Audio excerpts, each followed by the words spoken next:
Assalamualaikum warahmatullahi wabarakatuh. Sampurasun. Di dieu ayeuna Bapa bade nerangkeun tentang bahasa Sunda. Aya nu terang teu ayeuna bade diajar tentang naon? Ayeuna bade diajar tentang ngagunakeun ragam basa Sunda. Naon hartosna ragam basa Sunda teh? Nyaeta basa anu lemes atau anu alus. Dinu ragam basa Sunda teh aya anu disebatna basa loma. Aya nu terang teu hartosna basa loma teh? Nyaeta basa anu geus akrab atau anu geus kasar.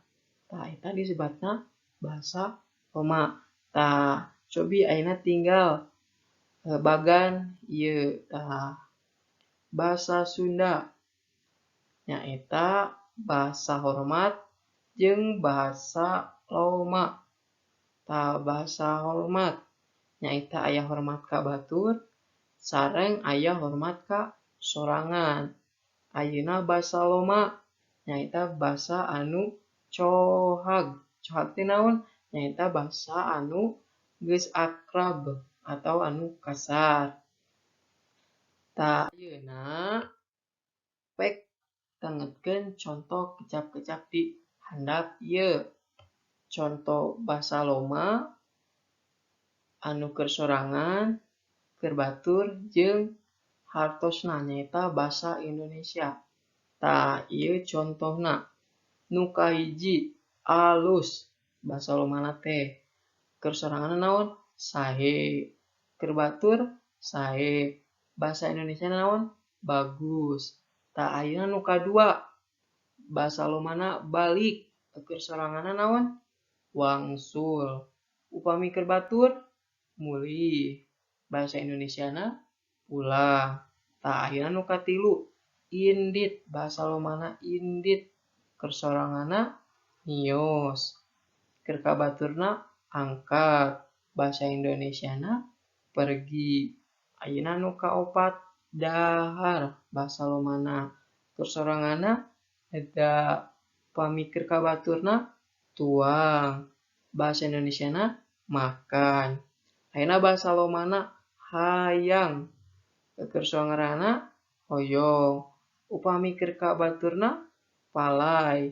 Basa Indonesiana dingin. Ayeuna nu terakhir basa lomana imah. Keur soranganna naon? Rorompok. Upami keur kabaturna naon? Bumi. Basa Indonesiana rumah. Ayeuna ku Bapa bade dipasihan contoh. Sababaraha contoh.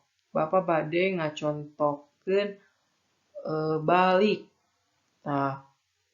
Basa lomana balik. Urang dek balik ka imah. Terus upami keur soranganna naon? Abdi bade wangsul heula ka bumi. Keur kabaturna Bapa mulih ti masjid. Bahasa Indonesiana pulang. Berarti saya pulang ke rumah. Ayeuna contoh nu kadua. Contoh nu kaduana dahar. Dahar. Ayeuna contoh nu kadua dahar. Kurang dek dahar heula ka imah. Kitu keur basa lomana. Ayeuna keur sorangan. Abdi bade neda heula. Upami keur kabatur Bapa bade tuang. Kitu. Atau Mama, Aa, Teteh barade tuang. Kitu ayeuna bahasa Indonesiana makan. Saya mau makan dulu. Sapertos kitu contohna. Pek ayeuna mah tangetkeun contoh kecap-kecap di handap ieu. Dinu bahasa lomana, dinu bahasa keur soranganna, dinu bahasa keur batur, boh basa Indonesiana. Cekap sakitu diajar bahasa Sunda dinten ayeuna. dijagi kesehatanna. Meski belajar daring, tapi tetap harus semangat. Wassalamualaikum warahmatullahi wabarakatuh.